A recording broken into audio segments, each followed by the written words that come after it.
कहानियां हम सभी को अच्छी लगती हैं और हर कहानी दूसरी कहानी से जुदा होती है, इसीलिए उसमें एक जो इंटरेस्ट का तत्व है वो बना रहता है। आज की कहानी हम लेकर आए हैं पत्रिका हंस से और ये पत्रिका अप्रैल 2021 माह की है। कहानी का नाम है गधा, कुत्ता, बैल और आदमी, जिसे लिखा है संतोष दीक्षित ने। तो चलिए शुरू करते हैं कहानी गधा, कुत्ता, बैल और आदमी। वो एक शानदार आदमी था। सभी उसे साहेब कहते। साहेब, सर, हुजूर, यहाँ तक कि मालिक जैसे ढेरों संबोधन थे जो अलग अलग तरह से मिलने जुलने वालों द्वारा उसके लिए प्रयोग किए जाते थे। कुछ खास लोग ऐसे भी थे जो उसके लिए विशेष आत्मीय संबोधनों का प्रयोग करते, जैसे कि प्रत्येक मौसम में बंडी धारण करने वाले एक सज्जन उन्हें भाई से संबोधित करते। चौड़ी गाड़ी में बंद गले का कोट पहनकर आने वाला एक अतिथि उन्हें बंधुवर कहता। कुछ गिने चुने उसे दोस्त भी बुलाते थे। साहिब के बंगले में काम करने वाले चतुर्थ वर्गीय कर्मचारी हमेशा थोड़े भौचक और ज्यादा डरे हुए रहते। अपनी जिंदगी में उन्होंने कई साहबों को झेला और विदा किया था, लेकिन ये इन सबों से अलहदा था, एकदम अनोखा और अलग। यद्यपि साहबों का जो एक मूल चरित्र होता है वो भी निर्विवाद रूप से इसी के अंतर्गत आता था, बल्कि थोड़ा ज्यादा ही बिगड़ैल और मुंहफट था। उसके आतंक के आगे भयवश किसी अधीनस्थ का मुंह नहीं खुल पाता। ये नया साहिब सचमुच रहस्यमय है, एक अजूबा। शाम के छिटपुटे में इस बंगले में अजीब अजीब तरह के लोग आते हैं। कई तरह के संभ्रांत नामी गिरामी तो आते ही हैं, जो अपने अलग अलग तरह के स्वागत सत्कार तथा बंद कमरे के अंदर की गोपनीय बातचीत के साथ विदा कर दिए जाते। कुछ खाना खाकर, कुछ ऐसे ही। इतना तो तय था कि एक शाम कोई एक ही अतिथि आता, एक साथ कभी कोई दो अलग अलग लोग नहीं आते। एक दुबला पतला सा हल्की दाढ़ी वाला और बेहद साधारण दिखने वाला नौजवान कभी कभी शाम के गहराने के साथ अपनी सैंडल फटकारता चला आता। वो उन्हें कैसे हैं साथी कहकर संबोधित करता और इससे वो कतई नहीं झेपते। बहुत मामूली कपड़े पहनने वाला युवक बोली बहुत ही मीठी बोलता, लेकिन बातचीत के दौरान फौरन बहस पर आमादा हो जाता। उसके आते ही बंगले में कार्यरत कर्मचारी खासे चौकन्ने हो जाते। जानते थे कि अब शराब लाने को कहा जाएगा और अंदर रसोई में कुछ लजीज भी पकेगा। शाम के 7:30 तक साहिब जब घर के कपड़े में तैयार होकर निकलते, पूछते उससे, क्या खाना होगा कॉमरेड? कॉमरेड नामक वो युवक ठठाकर हंसते हुए कहता, ये भी कोई पूछने की बात है? अब इतने बड़े दरबार में कोई साग पात खाकर और दूध पीकर तो रात नहीं ही गुजारना चाहेगा। इस बात पर दोनों एक साथ ठहाके लगाते, खूब हंसते खिलखिलाते, मीठी मनोरोचक बातें करते। इसी क्रम में कुछ ध्यान आते ही साहब चीख उठते, रे गधा, अबे कहाँ है तू? कब अक्ल आएगी तुझे? सारा सामान ले आया कि नहीं? उसी चीख थमने के कुछ सेकंड के अंदर ही सहमते कदमों से ठिठकता आगे बढ़ता एक अर्दली सामने सर झुकाए खड़ा हो जाता। वो भरपूर डांटते उसे, कब समझदार होगा तू रे गधा? 3 बरस से ऊपर हो गए मेरे साथ काम करते, अब तक तुझे समझ में नहीं आया कब क्या चाहिए? अब खड़ा क्या मुंह जो रहा है? जा भाग कर बाजार। रे कामचोर गधा।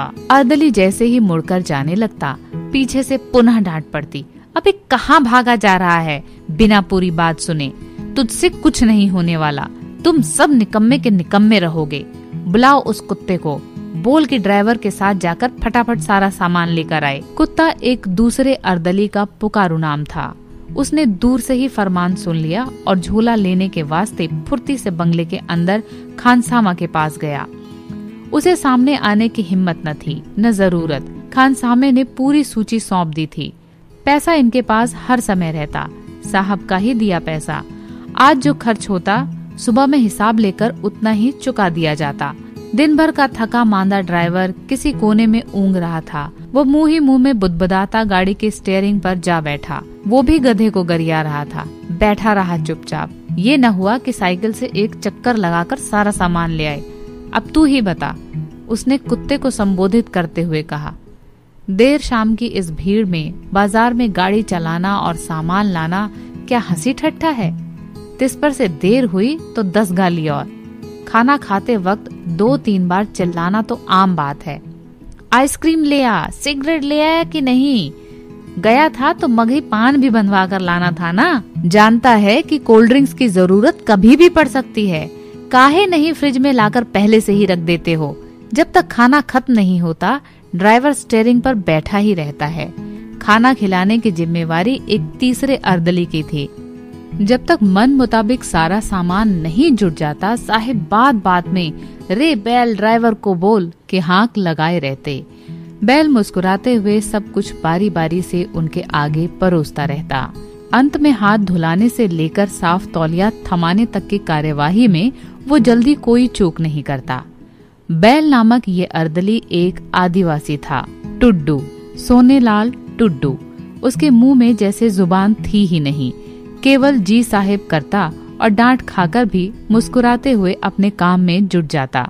जैसे सामने जोर से ताली बजाने पर किसी फूल की सुंदरता पर कोई असर नहीं पड़ता, टुड्डू की मुस्कुराहट भी डांटने फटकारने के दौरान अविचल बनी रहती। उसके सफेद चमकते दांत की सुघड़ पंक्ति के आगे कोई भी क्रोधमग्न चेहरा ज्यादा देर टिक नहीं पाता। साहिब को बिछौना तक पहुंचा, उनकी मसहरी अच्छे से दाब टुड्डू घर के लिए सबसे अंत में विदा होता। उसका घर यानी सरकारी क्वार्टर साहिब के बंगले से 3 किलोमीटर दूर था। वो तेजी से साइकिल चलाता घर लौटता ताकि जल्दी से जल्दी अपनी नवोड़ा पत्नी तक पहुंच सके। गधे का नाम गुलाब था। वो अब बूढ़ा हो चला था, 65 के करीब। 13 महीने शेष थे उसकी सेवा मुक्ति में, तब वो सरकारी तौर पर 60 का माना जाएगा। तुम कहीं बदली क्यों नहीं करवा लेते? उसके अन्य साथी मिलने जुलने पर ताना मारते। क्यों उस खुसट से गाली खाकर भी वहीं पड़े रहते हो? बदली का नाम लेंगे तो जानते हो, वो सहमते हुए कहता, काला पानी, मच्छरलैंड, जलेबिया मोड़ जैसे ढेरों कुख्यात जगह हैं, कहीं भी फेंक दिया जा सकता है। तब साहिब के क्रोध से प्रकोप से कौन बचाएगा? तुम। ढेरों ऐसे किस्से हैं, जितने किस्से नहीं उससे कहीं अधिक भुगतने वाले हैं। लेकिन अब तो साल भर के करीब बचे हैं। अब अगर चाहो तो मनचाही जगह पोस्टिंग हो सकती है।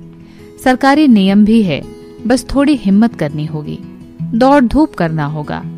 एक बड़े बाबू ने गुलाब को भड़काना चाहा, मदद करने का भरोसा भी दिया।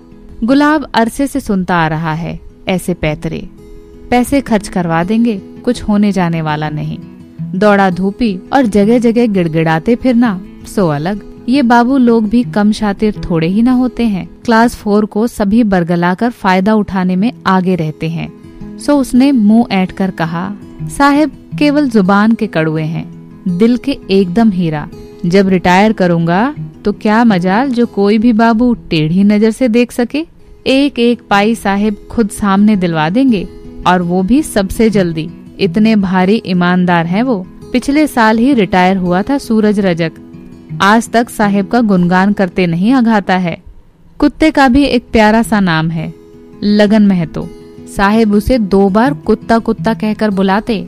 इतने पर भी जो नहीं सुन पाता, सीधे अरे महतो की औलाद कहकर चिकरते। लगन महतो की छाती से सीधी टकराती ये आवाज अपमान से कहीं ज्यादा भय उत्पन्न करती उसके भीतर। दूर से ही जी हुजूर कहता दौड़ता आता और सामने सिर झुकाकर खड़ा हो जाता। ऐसे समय में अपने कलेजे की बढ़ी हुई धड़कन की आवाज उसके अपने कानों में भी गूंजती रहती, धड़ धड़ धड़ धड़ धड़ा धड़ धड़ धड़। ये तीनों ऐसे तो साहब के बंगले पर काम करते थे, लेकिन किसी न किसी स्थानीय दफ्तर में इनकी कागजी पोस्टिंग होती। यहाँ वो सप्ताह में 1 दिन हाजिरी बनाने आते। इनके पहुँचने पर दफ्तर का बड़ा बाबू इन्हें अपने पास बिठाता और चाय भी पिलाता। इस दौरान वो खोद खोद कर बंगले के भीतर के निजी समाचार जानने की जुगत में रहता, लेकिन ये लोग कुछ भी ज्यादा नहीं बतलाते और केवल इतना भर कहते कि साहिब दिल का बहुत अच्छा है और उसे व्यक्तिगत रूप से बहुत मानता है। ये सब कहने वाला ये जानता था कि साहिब की कृपा के ही चलते हर महीने का वेतन समय से खाते में आ जाता है। वर्ष में 1 बार यात्रा भत्ता के नाम पर कुछ अतिरिक्त भी मिल जाता है। इसके अलावे जीपीएफ वगैरह से निकासी या अन्य कामों में भी काफी सहूलियत हो जाती है। साहिब के खूब मानने का ये समाचार इतना प्रभावी होता कि दफ्तर का इंचार्ज अफसर भी इनका हाल पूछता और किसी भी इच्छा की तत्काल पूर्ति कर देता। वो बड़बड़ाते हुए केवल यही शिकायत करता कि साहिब खुद तो खा लेता है मगर हम लोगों को खाने नहीं देता। हर काम ईमानदारी से करना पड़ता है। अर्दली इसे एक कान से सुनकर दूसरे कान से निकाल देता। बंगले पर रहने से इतना तो अनुभव हो ही गया है कि दो पाटों के बीच कभी नहीं पड़ना है, उन जैसों को तो बिल्कुल नहीं। बंगले पर तीनों से बेहद आत्मीयता से कभी बात करने वाला यदि कोई था तो वो हल्की दाढ़ी वाला वो युवक ही था। वो सुबह बहुत जल्दी जगता और बंगले के अंदर टहलता रहता। दोनों अर्दली जब तक ड्यूटी पर आते, वो युवक बंगले के अंदर के बागान का पूरी तरह से मुआयना कर चुका होता। वो कुछ सब्जियों के उपयोग और फूलों के प्रकार के बारे में उनसे जानकारी चाहता और बड़े ध्यान से उन्हें सुनता। वो स्थानीय भाषा में भी इनके नामों को जानना चाहता। इस दौरान उसके स्वर में बेहद कोमलता, आत्मीयता और सम्मान का भाव रहता। यही कारण था कि वे लोग भी उससे खूब घुल-मिल और खुल गए थे। अपने सुख दुख भी साझा करते। बहुत कुछ गोपन और रहस्यमयी जानकारियां तक सौंप चुके थे उसे, अपने अनुमान समेत।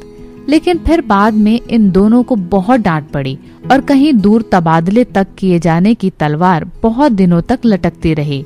फिर साहिब खूब गरज कर शांत हो गए, बरसे नहीं। इतना भर ही कहा कि कोई अपने मुंह से मलाई और शहद का नाम टपका दे तो क्या तुम उसका मुंह चाटने लगोगे चूतियों? मिल जाएगा स्वाद तुमको। स्वाद तो तुम्हें मैं बतला देता कि घर के भेदी को किस दंड का स्वाद चखना चाहिए। लेकिन अंततः टुड्डू और खानसामा के चिरौरी करने पर साहिब मान गए।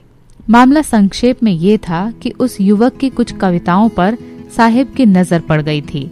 इसे पढ़कर उन्होंने यही अनुमान लगाया कि कुछ मैटर तो निश्चित रूप से उनके अर्दलियों द्वारा लीक किया हुआ होगा। कोई भी कवि ऐसी सूक्ष्म चीजें सूंघ नहीं सकता। दो कविता में तो वे दोनों बारी बारी से पात्र भी थे।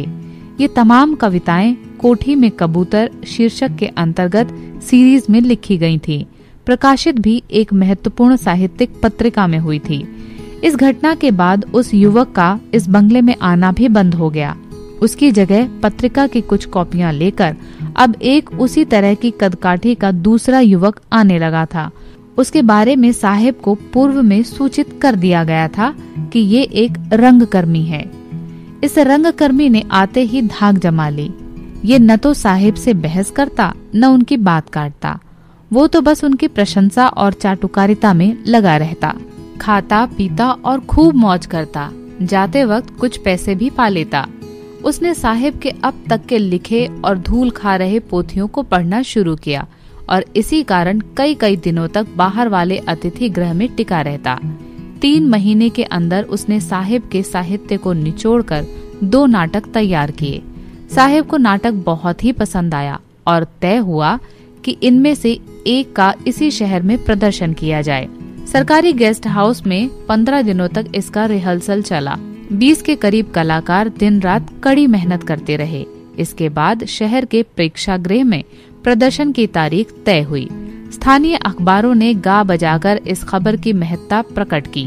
नाटक के प्रदर्शन के दौरान शहर के तमाम अधिकारी, कर्मचारी सपरिवार मौजूद रहे। जिले के प्रभारी मंत्री बतौर अतिथि राजधानी से पधारे। नाटक के सफल प्रदर्शन के बाद मंत्री महोदय के हाथों साहिब ने पुरस्कार भी ग्रहण किया। वो नाटककार अभी भी महीने में एक बार तो निश्चित रूप से आता। उसके आने से इन अर्दलियों को कोई विशेष परेशानी नहीं थी। वो साहिब के आगे सरसर की रट लगाए रहता और साहिब उसके सत्कार को विशेष ध्यान नहीं करते। आज अचानक से इस रात आने वाला एक नया मेहमान तो गजबे निकला। उसका व्यक्तित्व था ही कुछ इतना गरिमामय। गोरा रंग, नुकीली नाक, हल्की काली दाढ़ी और नाक पर टिका सुनहरे फ्रेम का खूबसूरत चश्मा। उम्र उसकी 40 से ज्यादा की नहीं होनी चाहिए। रात के खाने के बाद साहिब ने आश्चर्यजनक रूप से उसे भीतर के कमरे में सुलाया। आखिर ये है कौन? टुड्डू आज 10 बजे ही छूट गया था। अंदर दोनों खा पी लेने के बाद गपशप में निमग्न थे। तभी उस अतिथि ने टुड्डू को छोड़ दिए जाने का आदेश फरमाया। सो वो खुश था और इस बात को लेकर थोड़ा चिंतित भी कि साहिब ने उसे कल 10 बजे दिन तक ही ड्यूटी पर आ जाने को कहा था। सुबह हुई। साहिब आज अल सुबह से ही मुस्तैद थे। अतिथि के साथ सैर को भी निकले। बंगले के सामने वाले मैदान में दोनों देर तक टहलते रहे। इस मैदान में केवल सरकारी लोग ही टहलते और केवल सरकारी कार्यक्रम ही आयोजित किए जाते। सुबह 9 बजे नाश्ते की प्लेट अतिथि के कमरे में भिजवा साहिब दफ्तर को निकल गए। उनके जाने के बाद अतिथि ने बाहर बागान में काम कर रहे दोनों अर्दलियों को इशारे से बुलाया और पास आने पर एक एक कर उनका नाम पूछा। जी सर, मैं लगन महतो। सर, मेरा नाम गुलाब है। अरे कितना प्यारा नाम है आप दोनों का। वो खुशी से पुलकते हुए कहने लगा। लगन जी जरूर हर काम लगन से करते होंगे।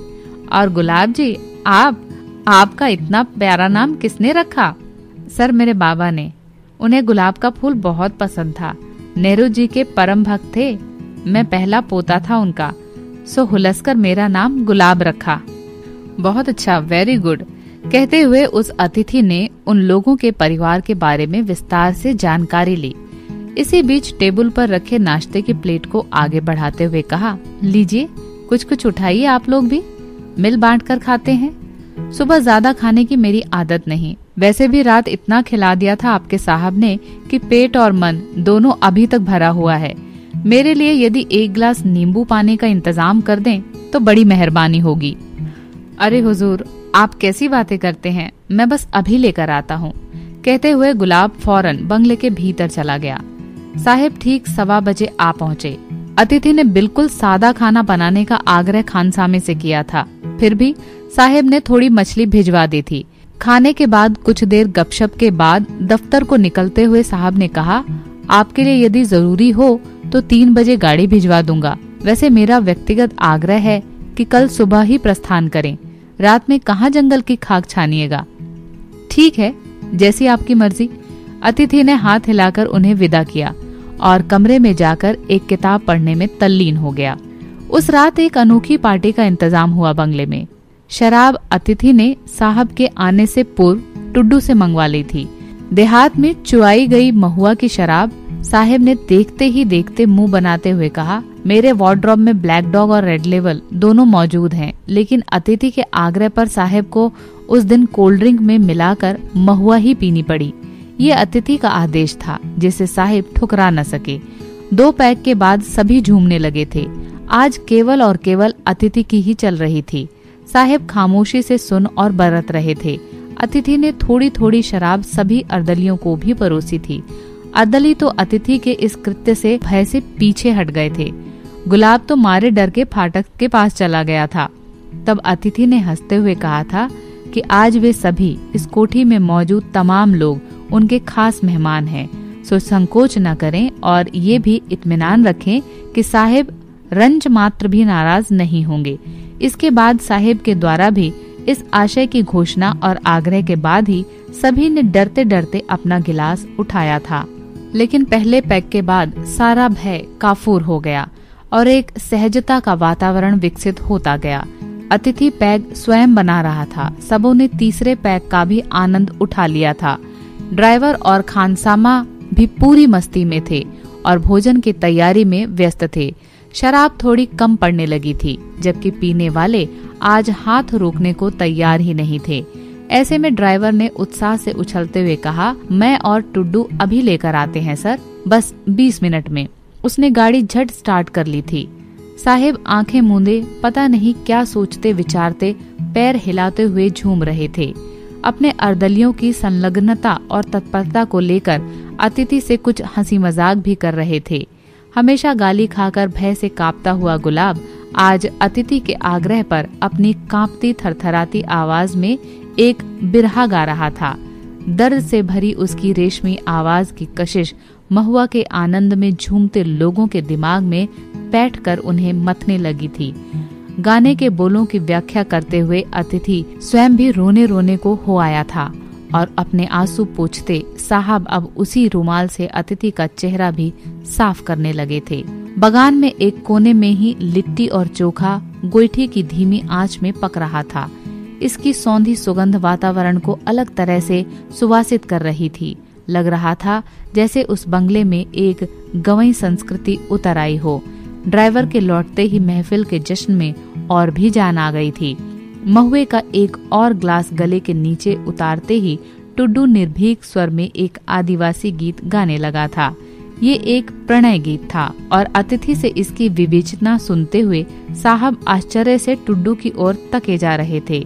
गीत के समाप्त होने से पूर्व साहब अचानक ही कुर्सी से उठ खड़े हुए। वो झूमते हुए और थोड़ा नाचते हुए अपने ग्लास से घूंट भरते जा रहे थे। खाली ग्लास टेबल पर रखने के बाद तो उनके होठों से भी एक गीत के बोल फूट पड़े। टिकवा गिरलो फगुनवा में हाय राम, टिकवा गिरलो फगुनवा में। देखते ही देखते साहेब का हाथ पकड़ वो अतिथि भी नाचने लगा। उन दोनों को झूमता देख तमाम अन्य लोग भी हाथ से ताल दे देकर झूमने लगे, नाचने लगे। अपना काम समाप्त कर चुका खानसामा भी इस दृश्य का आनंद उठा रहा था और सबसे पुराना कर्मचारी होने के नाते उसका हिया जुड़ गया था। उसे महसूस हुआ कि जैसे वो कोई स्वप्न देख रहा हो। इस बंगले में ऐसे किसी दृश्य की कल्पना तक उसकी कल्पना से बाहर की चीज थी। उसने खुशी के अतिरेक में फौरन घोषणा कर दी, खाना तैयार है हुजूर, कहवा लगवा दिया जाए।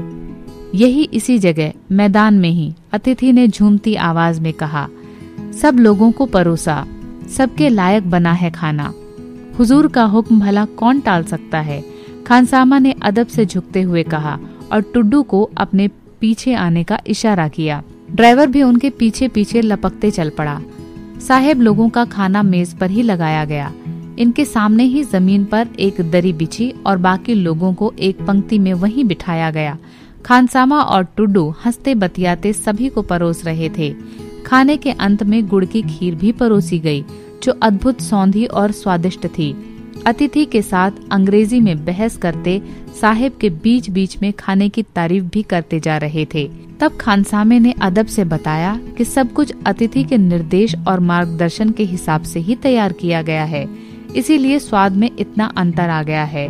गुड़ की खीर चखते ही साहब ने खानसामे को बुलाकर पीठ ठोकी और उसके रुके प्रमोशन की फाइल को अगले ही दिन क्लियर करने का वचन दे दिया। अगली सुबह 8 बजे ही अतिथि नहा धोकर तैयार था। उसने दही चूड़े का हल्का नाश्ता किया और गाड़ी में बैठ गया। साहब ने हाथ मिलाकर विदा करते हुए कहा, आते रहिएगा इस गरीब खाने में। जब भी इधर का कोई कार्यक्रम बने ना चीज को बिरसाइएगा नहीं। जीप के पीछे गुलाब भी लपक कर बैठ गया था। अतिथि को छोड़ने जाने के कारण उसकी आंखें भर आई थीं।